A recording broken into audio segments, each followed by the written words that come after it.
Você está viajando por outra dimensão, um lugar não apenas da visão e do som, mas também da mente. Uma jornada em uma terra maravilhosa, cujos limites são os da fantasia.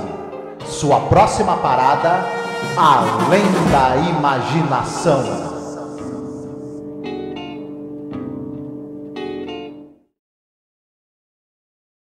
Olá, ouvinte, seja bem-vindo a mais um episódio sobre a série clássica Além da Imaginação. Eu sou Angélica. E eu sou o Marcos. Hoje nós iremos falar sobre o episódio número 102, no geral da série, o último episódio da terceira temporada, que é o episódio número 37, The Changing of the Guards, que seria a troca da guarda, né, Marcos? Isso mesmo. Episódio dirigido por Robert Ellis Miller, roteiro de Rod Serling. E olha só, gente, episódio com uma temática muito bonita, muito triste ao mesmo tempo, para um final de temporada, mas já vou entregando aqui que eu achei um episódio belíssimo. Esse episódio ele é excepcional por várias razões, e ele também era um episódio muito importante para o Rod Serling, por conta dele ter a temática do professor da educação, mas nós vamos entrar nesses detalhes mais para frente, à medida que formos falando sobre exatamente o que trata o episódio, né? Sim. Esse diretor, o Robert Ellis Miller, é o único episódio que ele dirigiu na série, né? Sim, o Robert Ellis Miller, ele era um cara que ele fez o caminho inverso do que a gente costuma falar. Ele começou na televisão nos anos 50, fazendo séries de todo tipo, notadamente séries policiais, séries de faroeste, mas também ele trabalhou bastante nos teatros televisionados. Ele tinha muita habilidade na direção de atores, por ter experiência nos teatros televisionados. Nos anos 60, ali na segunda metade dos anos 60 em diante, ele vai fazer filmes. Ele larga a TV, vai para o cinema e vai fazer muitos filmes para a TV também.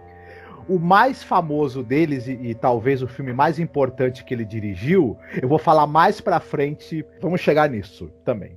Uhum.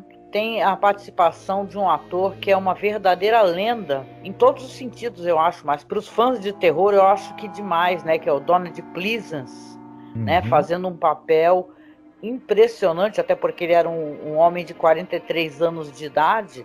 Ele interpreta um homem velho, né, no final dos seus 70 anos de idade. O Donald Pleasence, produtor, o Buck Hilton e o Rod Serling eram tão fãs desse cara, e olha que estamos ainda nos anos 60, hein? Mas eles eram tão fãs do cara que eles falaram, traz esse cara da Inglaterra pra cá, não importa os custos, eu quero esse cara no episódio.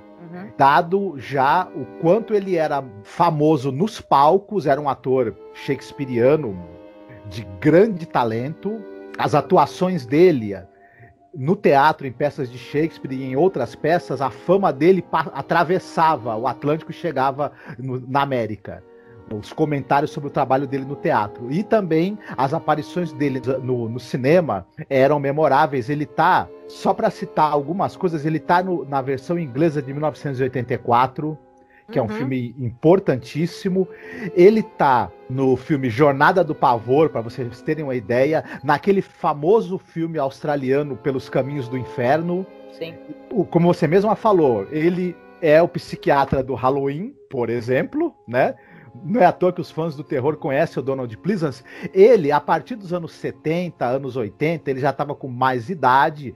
Ele entrou numa carreira fazendo filmes de terror, fazendo produções baratas, né, do gênero horror, do gênero fantasia. Ele participava de muitas antologias de horror também. Então ele é um nome ele é um rosto, né, muito conhecido mesmo dos fãs do terror.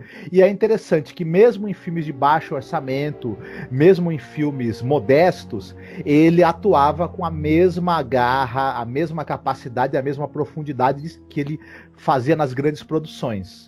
Ele tá naquele famoso filme sobre a vida de Jesus, a maior história de todos os tempos, que é o filme com o maior número de astros que você vai ver, né, na tela. Ele é Satanás, o capeta no filme, por exemplo.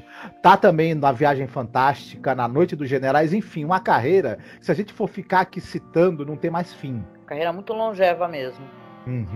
Só para finalizar, muita gente considera esse papel dele, a atuação mais impressionante de toda a série, além da imaginação, e ela é reputada como uma das atuações mais impressionantes da história da TV americana.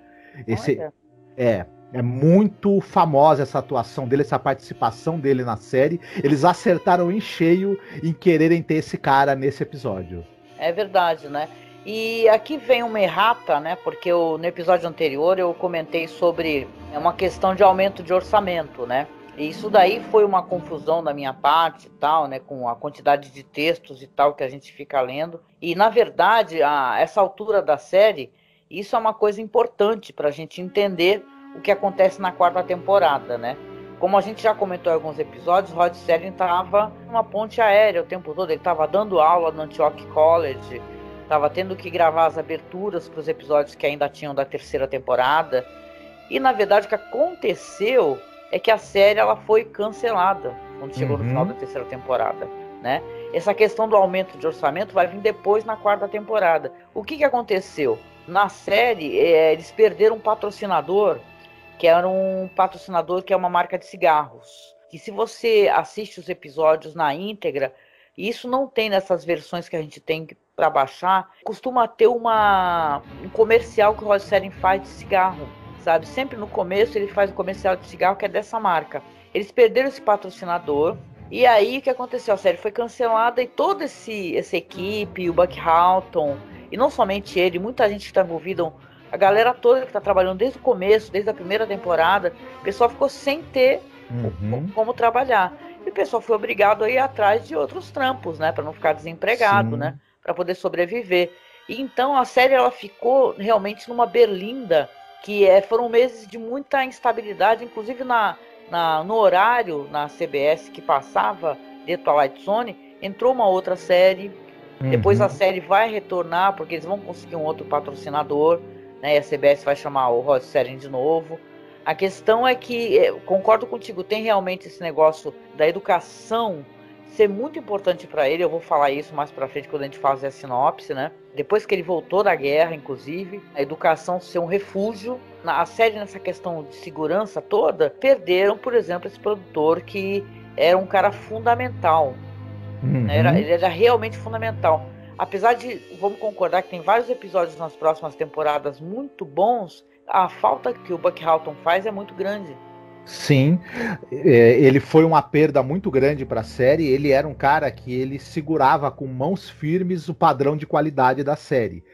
E trouxe uma equipe maravilhosa para trabalhar também com ele. A série também perdeu os dois montadores. Os caras que faziam a montagem dos episódios, e muito do que a gente vê em tela, do resultado, dos bons resultados e do ritmo que os episódios têm, se deve também a esses dois montadores. Eles já não vão estar presentes na quarta temporada, serão outras pessoas, né? O Liam Sullivan, que ele vai fazer o diretor da escola, ele esteve no episódio O Silêncio, de Além da Imaginação. Sim. Né?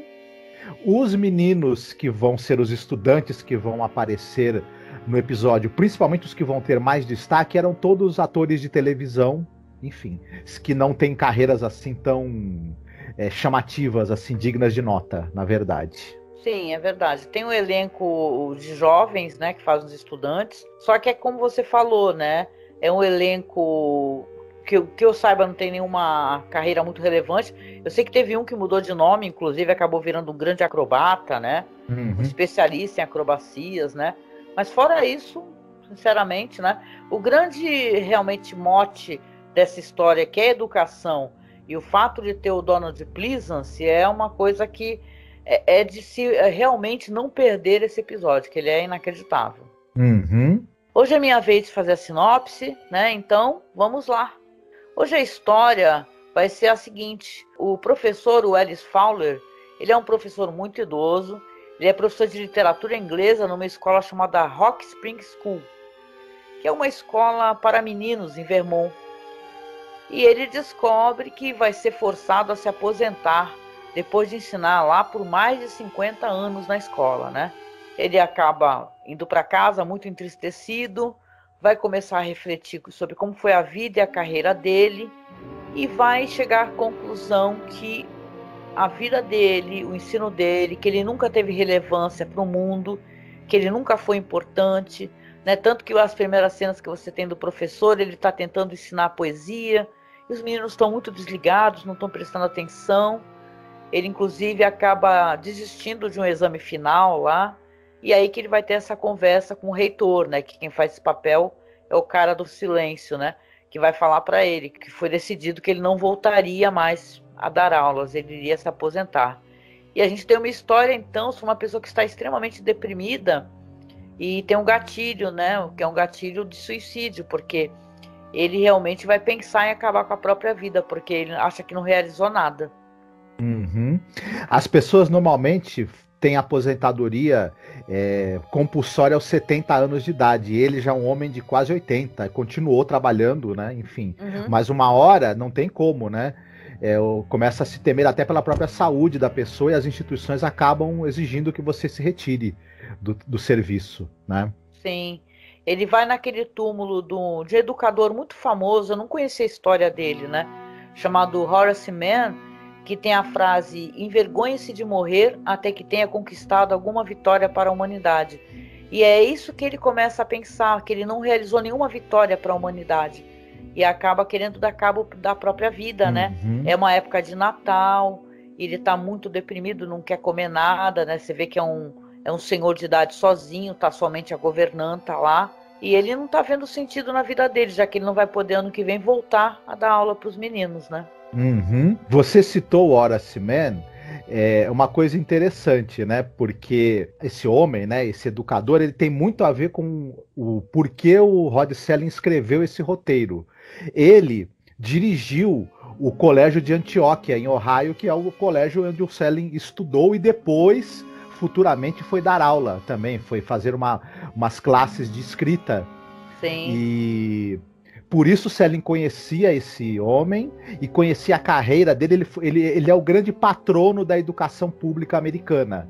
Ele Sim. foi o cara que defendeu a tese de uma educação pública aberta a todos, a todas as classes sociais, a todas as cores, aos dois sexos, numa época em que, na verdade, isso era muito combatido. Ele foi um cara que precisou brigar muito por essas questões.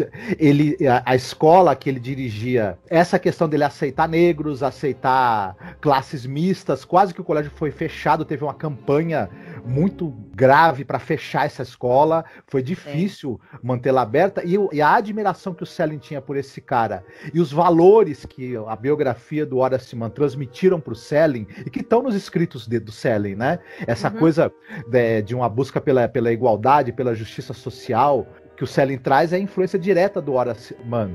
Por isso que esse episódio, inclusive, vai ter um momento que nós vamos falar que, inclusive, aparece até a estátua do Horace, né? Sim. O Horace Mann tem uma frase, né, de um dos escritos dele. Ele diz que uma república não pode permanecer por muito tempo ignorante e livre. Daí a necessidade de uma educação popular e universal. Porque, como você falou, tinha essa questão das escolas serem separadas por sexos, ter uma questão social, muita gente não ter acesso à educação. E ele foi um cara que combateu isso, né? Em 53 ele foi considerado, então, o primeiro colégio misto não sectário dos Estados Unidos, e durante os 6 anos do Horace Mann como reitor, se tornou, inclusive, a primeira faculdade a indicar uma mulher para o corpo docente, com a mesma posição e remuneração dos seus colegas de trabalho. Então esse é um cara que, concordo contigo, o Serling baseava a carreira dele, a vida dele, a visão dele sobre as coisas, inclusive sobre vários personagens, por essa temática, né? A temática da inclusão. Isso é muito legal, se você for parar para pensar, os vários personagens que o Serling tem nas histórias que acabam tendo uma segunda chance, aquele personagem do Jack Klugman, por exemplo, né, do trompetista, que é uma história muito triste, mas ele acaba, né, tendo acesso a uma segunda chance, e tem vários episódios sobre isso. E essa é uma história também sobre isso, sobre segundas chances, né? Isso é muito bonito, não é nem só sobre segunda chance, como sobre poesia, né? Para quem gosta de literatura, o Rod Serling, quando voltou da guerra, ele foi estudar nessa escola, começou fazendo educação física, mas foi para a literatura, né? Acabou estudando literatura, e foi lá que ele se encontrou, inclusive, como roteirista, né, e tal, né? A carreira dele acabou surgindo através dessa escola.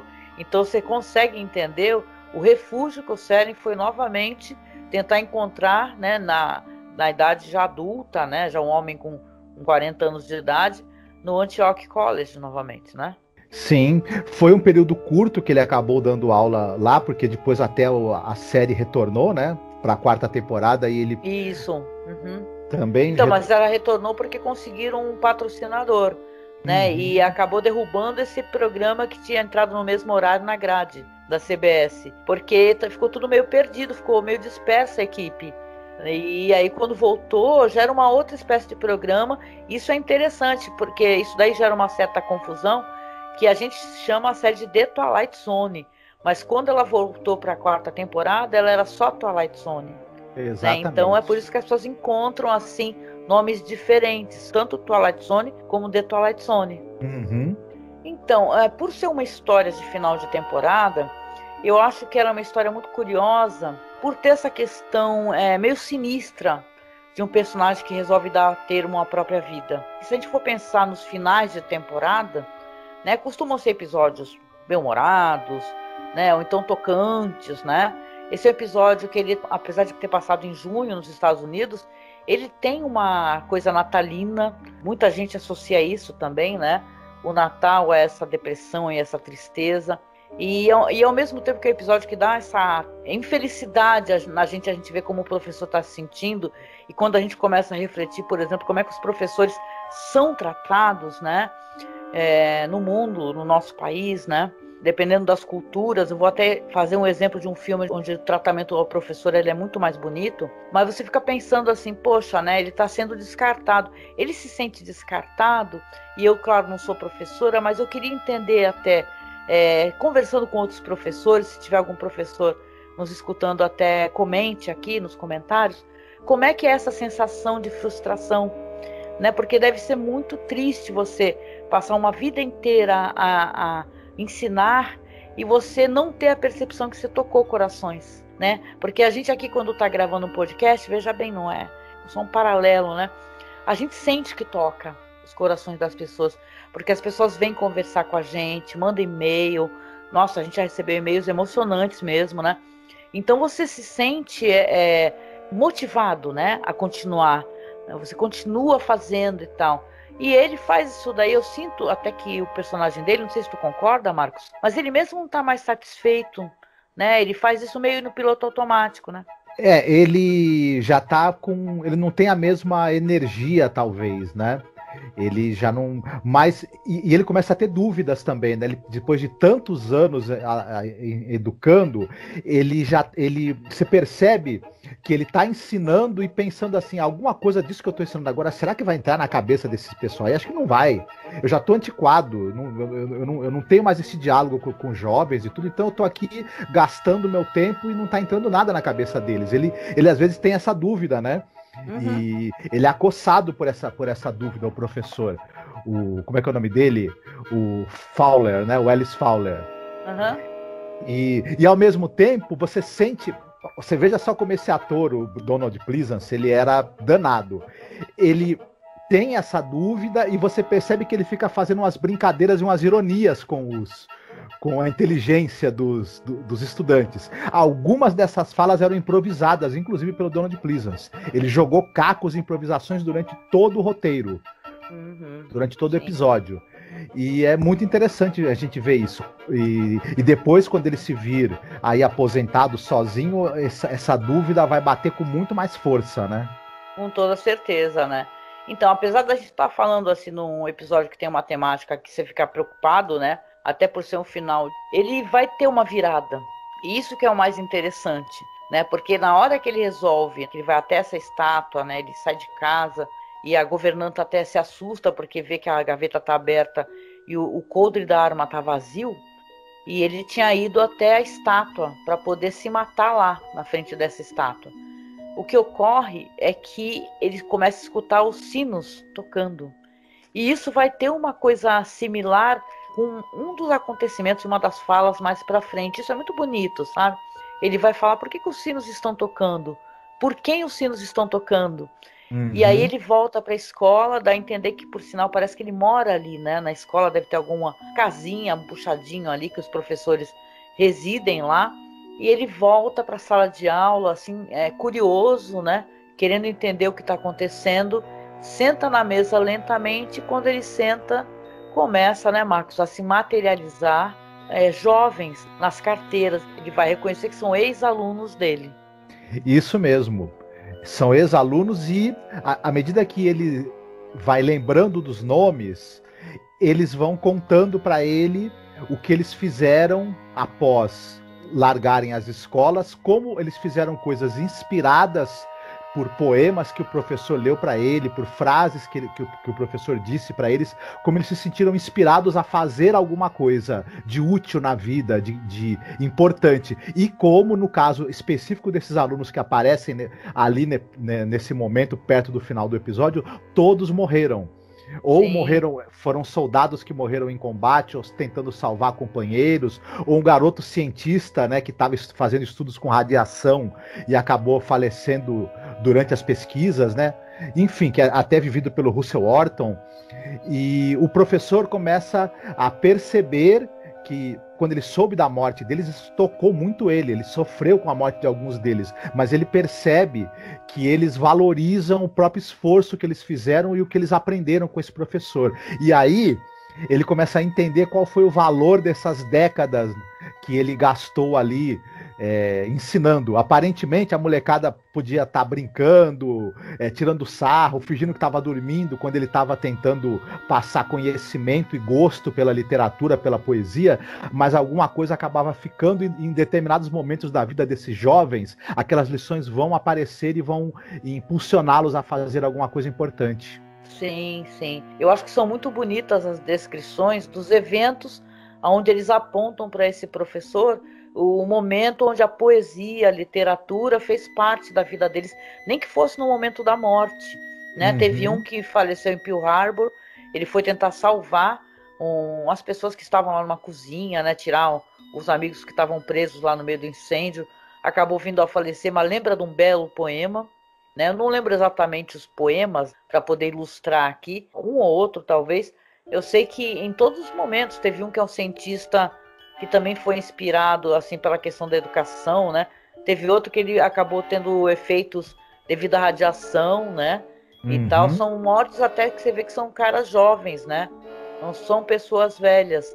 E aí ele vai tendo, pela voz desses fantasmas que falam com ele, como ele tocou esses corações, né? Ele não achava que não tinha tocado corações, que o trabalho dele não ajudou a realizar nada, não alterar nada para o mundo. Só que, na verdade, essas pessoas fizeram diferença para o mundo. Tanto o cientista como os caras que morreram na guerra por algum motivo, né? Outros que se tornaram pesquisadores, né? A poesia, às vezes, era força, né? Para eles continuarem, para eles prosseguirem com o seu trabalho, ou mesmo terem coragem.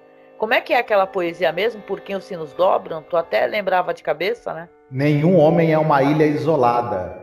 A Inglaterra é como se fosse um promontório. Quando um torrão de terra dela cai ao mar, a Inglaterra fica diminuída. Da mesma maneira, eu sou parte do gênero humano. A morte de qualquer pessoa me diminui. Não pergunte por quem os sinos dobram, eles dobram por você. Isso é muito bonito, isso é muito bonito, né? Esse negócio de quando uma vida se extingue, o mundo está perdendo, todo mundo está perdendo, né? Pela extinção dessa vida. A gente faz parte de um todo, né? Isso é muito bonito. Então, é um episódio que tem essa questão motivacional, né? As pessoas relacionam também ao Frank Capra, até porque a felicidade não se compra, né? Você tem alguém também que acha que desperdiçou a vida, que não fez diferença nenhuma para o mundo, né? E no final de contas descobre que se estivesse ausente no mundo, que mundo que existiria para as outras pessoas, né? Que tipo de realidade essas pessoas teriam que encarar, né? As coisas acontecem por algum motivo, né? Então eu acho muito, muito bonito, né? Porque esse é um episódio de final de temporada que, na verdade, ele dá uma boa de uma lição de vida. Você pensa assim, quando ele retorna depois desse encontro com esses fantasmas, e a cena da aparição dos fantasmas é bonita também, né? Porque você tem os meninos de cabeça baixa, vão aparecendo, né? E depois a mesma coisa, quando eles terminam de conversar com ele, eles se sentam e também vão desaparecendo e abaixam a cabeça, né? Então é uma cena muito delicada, assim, que esse diretor fez, assim, que ele produziu para a série. Eu acho muito bonito o episódio, gente. E aí é claro que a vida desse professor vai ter uma outra um outro significado para ele, inclusive a própria aposentadoria. Quando ele percebe que nem que seja por osmose, né? Ele tocou ao mundo, ele alterou o mundo. Ele fez sentido ele ensinar, ele mostrar esses poetas, né? Interpretar essas poesias, né? Então é muito bonito. Eu acho um episódio assim excepcional mesmo para final de temporada. Uhum. Eu também. O diretor, talvez ele não tenha grandes sacadas narrativas nesse episódio, mas ele tem a inteligência de focar muito nas atuações, sobretudo na atuação do Donald Pleasence, e as trucagens que são usadas, elas são as trucagens mais simples e as mais eficientes possíveis.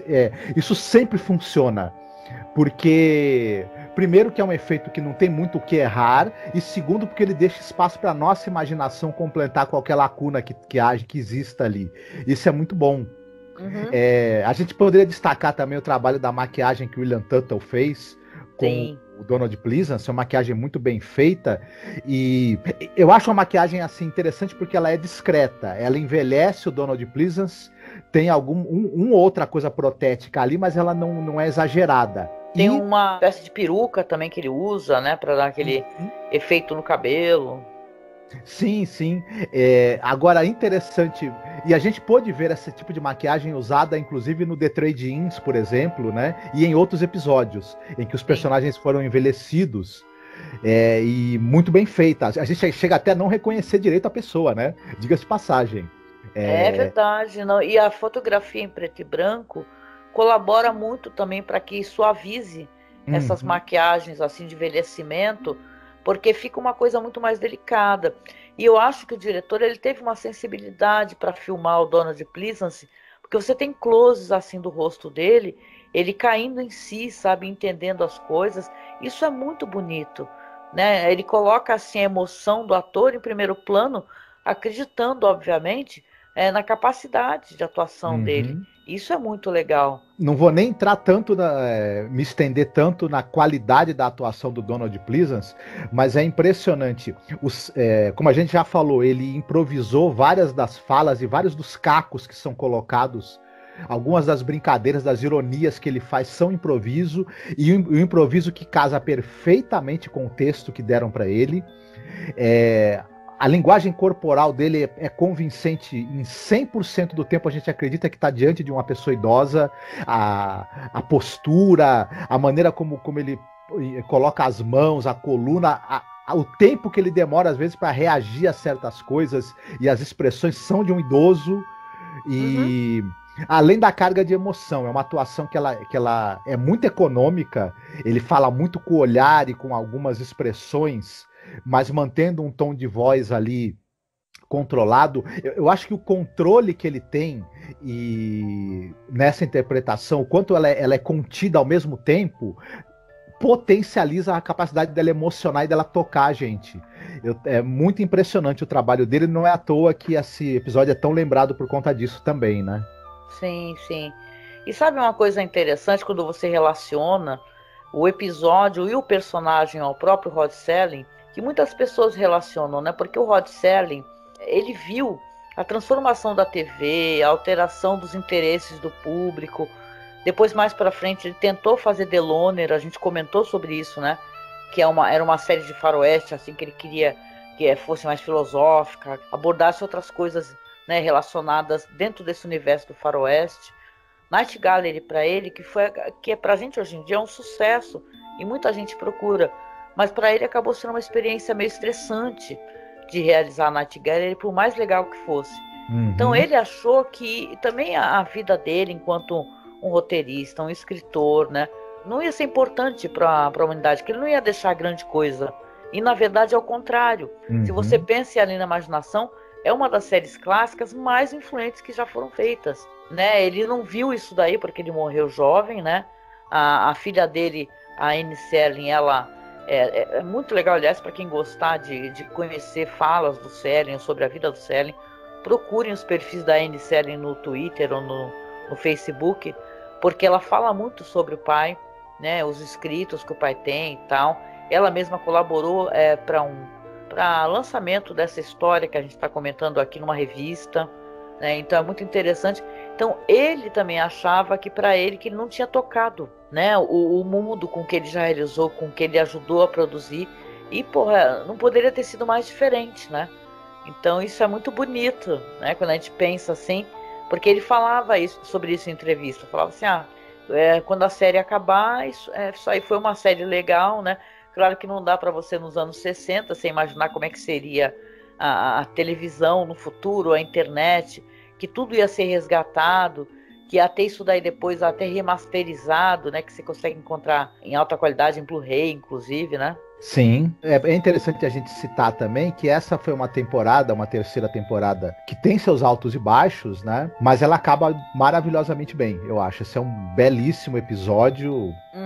Um ótimo final de temporada. Se a série realmente tivesse acabado aí, teria acabado num tom muito alto de qualidade e memorável, sim, mas ainda tem bastante coisa pela frente, né? Tem sim. E aquela pergunta, hein? Ponto alto e ponto baixo, na sua opinião, do episódio, Marcos?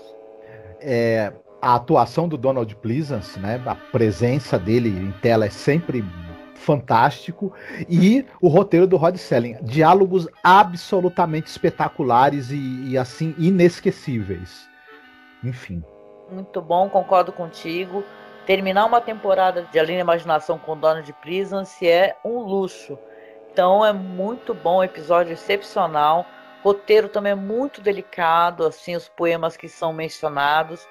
Eu acho que o Rod Serling estava assim nessa pegada, querendo trazer, como ele já fez em tantos episódios, uma reflexão sobre a condição humana, né? Sobre segundas chances, sobre a gente não desistir. Então eu acho muito bonito esse episódio, muito rememorado mesmo da série. Uhum. E você escolheu alguma coisa para recomendar? Escolhi sim. Não tem exatamente a ver com o tema da educação, mas talvez de certa maneira o diretor, esse Robert Ellis Peters, ele dirigiu um filme que é a adaptação de um livro que eu gosto muito, de uma escritora que eu gosto muito.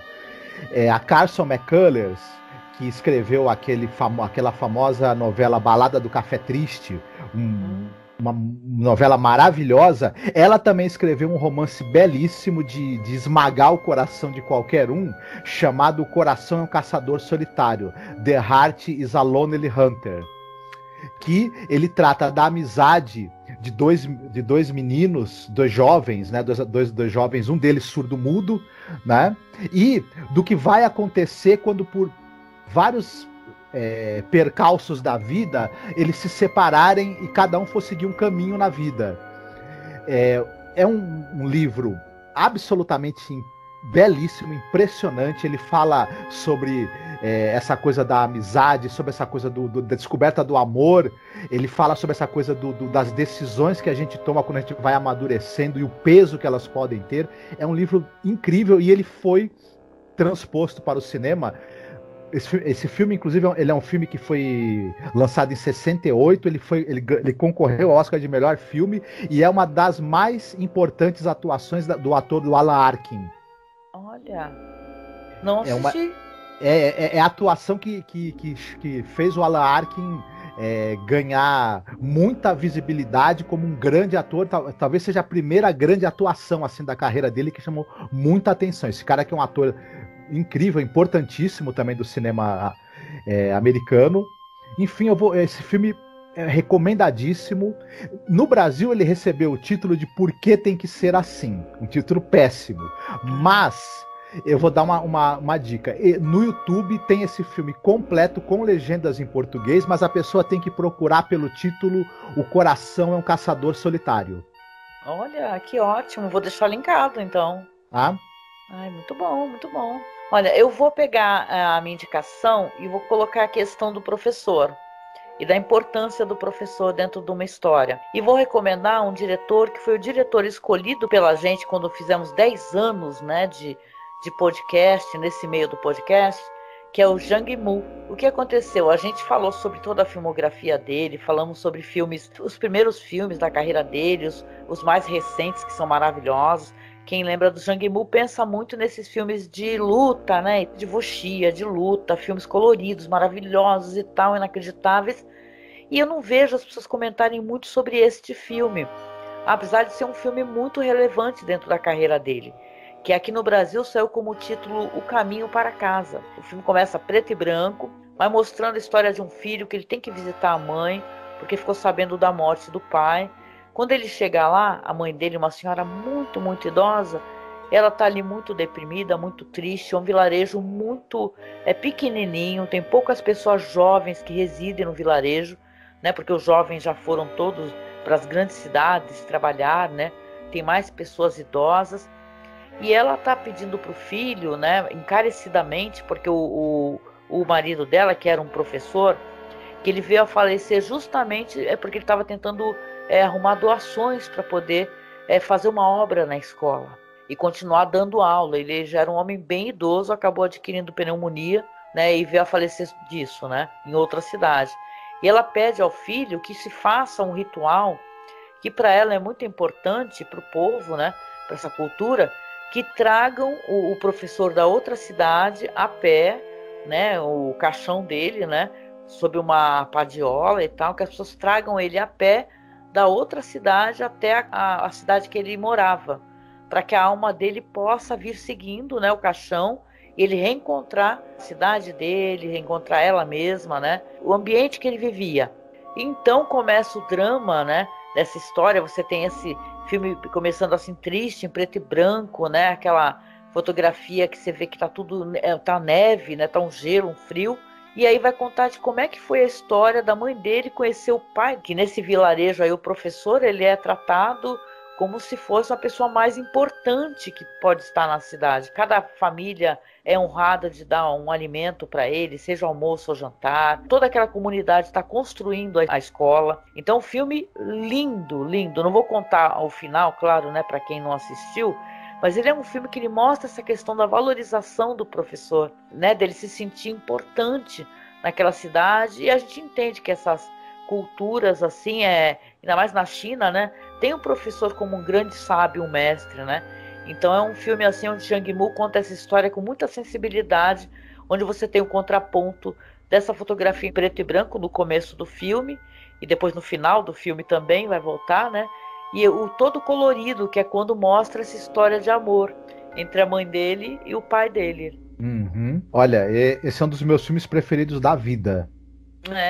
É o filme que fez eu querer ter um podcast sobre cinema alternativo. Uhum. Né? Você lembra, né? Assistimos, Sim. Acho que um corujão desses aí há muitos anos atrás. Isso daí me inspirou muito, me trouxe inspiração. O filme é dos anos 2000, O Caminho para Casa. Quem ainda não assistiu a esse filme, por favor, corra. Aí eu vou até aproveitar e roubar a sua sugestão e falar pro pessoal, aproveite e assista também Nenhum a Menos, que é outro filme do mesmo diretor, sobre o tema da educação e da figura do professor, surpreendente e maravilhoso também, né? É muito bonito, Nenhum a Menos. Ninguém termina com o olho seco. É incrível mesmo. E eu acho que esses filmes todos tem facilmente para assistir. Eu vou tentar linkar tudo para vocês. Vocês deem uma olhada na descrição, ou então lá no nosso site, tá? Que é masmorracine.com.br, que eu vou deixar os links para os filmes lá, para vocês poderem acompanhar e também se emocionarem com essas histórias. Muito bem. E a música, meu querido, é a última música, né? Porque você vai escolher aqui da temporada para podcast sobre episódio. Escolheu alguma música? Eu escolhi, olha, para mim uma música que fala sobre esse tema da educação, tem várias inclusive, né? Mas eu acho que Alessi Brandão, Anjos da Guarda, é insuperável. Ah, que lindo. O que ela fala na música? Ela fala: na sala de aula é que se muda uma nação. É educação, isso, gente. Isso. Sim. Não é no WhatsApp, não. É na sala de aula, viu, gente? Que se muda uma nação. Essa música eu toquei no nosso podcast sobre... Eu lembro de todas as músicas que eu fico usando nos programas. Quando a gente falou de professores, eu vou deixar linkado também esse programa, porque é muito bonito. Eu coloquei para tocar no final desse Brandão. Essa música é muito emocionante. É uma homenagem linda. A carreira de professora é maravilhosa. Que pena que nesse país e com este governo, e não somente com este governo, vamos lembrar, o sucateamento da educação não vem de hoje, né?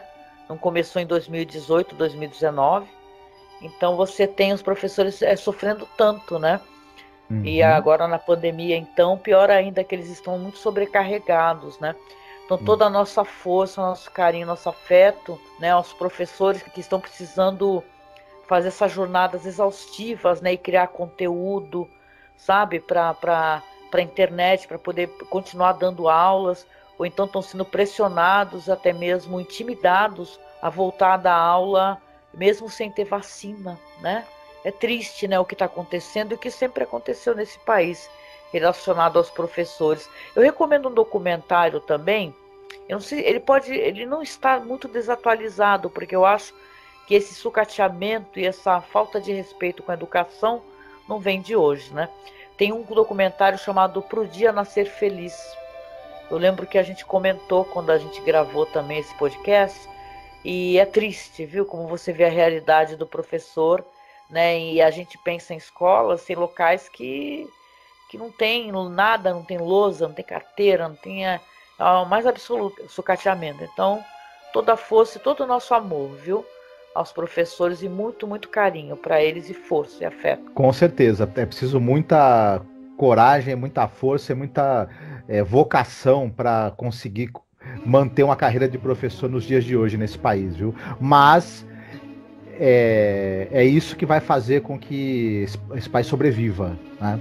Exatamente. E chegando no final, meus amigos, minhas amigas, claro, vou sempre comentar sobre as redes sociais, porque é uma maneira de vocês localizarem a gente, falar com a gente, divulgar nosso trabalho, né? Isso é muito importante, divulgar, ajudar no compartilhamento, na divulgação.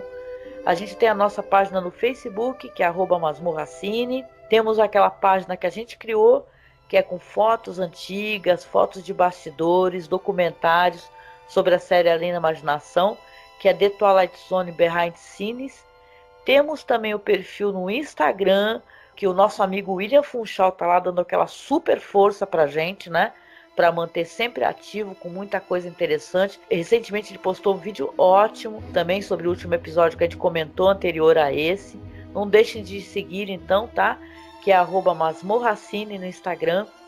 No Twitter nós estamos lá como masmorra_cast, e a gente tem os nossos perfis de colaboração, onde você pode nos ajudar, doando qualquer valor, gente, que ajuda a gente a pagar o servidor, tentar arrumar equipamento, que é o Padrim, onde você pode ser nosso padrinho ou nossa madrinha, e tem o Colabore Aí, onde você também pode doar qualquer valor para a gente e ajudar o nosso trabalho a permanecer. Temos também o Pix agora, então você basta acessar aqui a descrição, que tem a nossa chave Pix, que você pode doar qualquer valor pelo Pix também, que pra gente também é legal, porque dá para você doar e a gente recebe o valor sem desconto, né?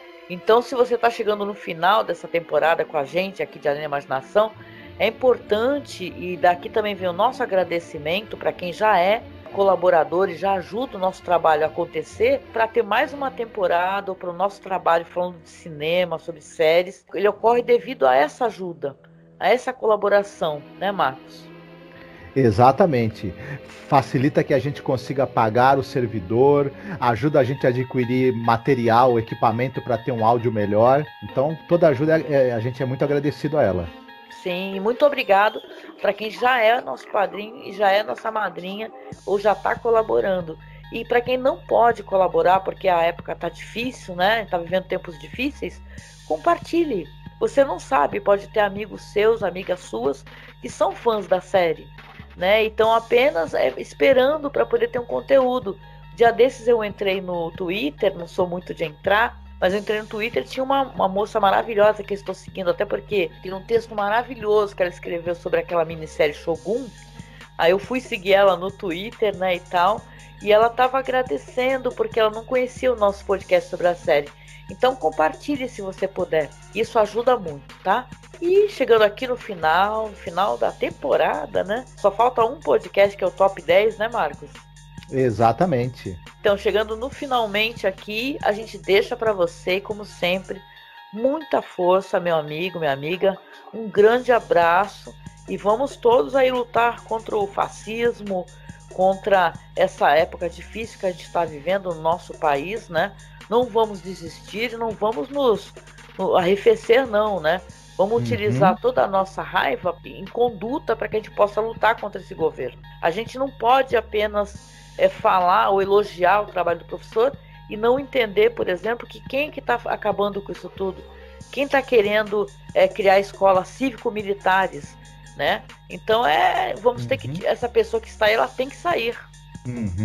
Sabe onde é que o pessoal aprende que a Terra não é plana, que ela é redonda? Sabe onde é que a gente aprende a diferença entre vírus e protozoário? Onde a gente aprende que nazismo não era de esquerda? É na escola, com esses professores que ganham mal e enfrentam muitas dificuldades para que você não seja uma pessoa que só fala besteira. E infelizmente todo esse esforço às vezes parece que, né, nem com ele.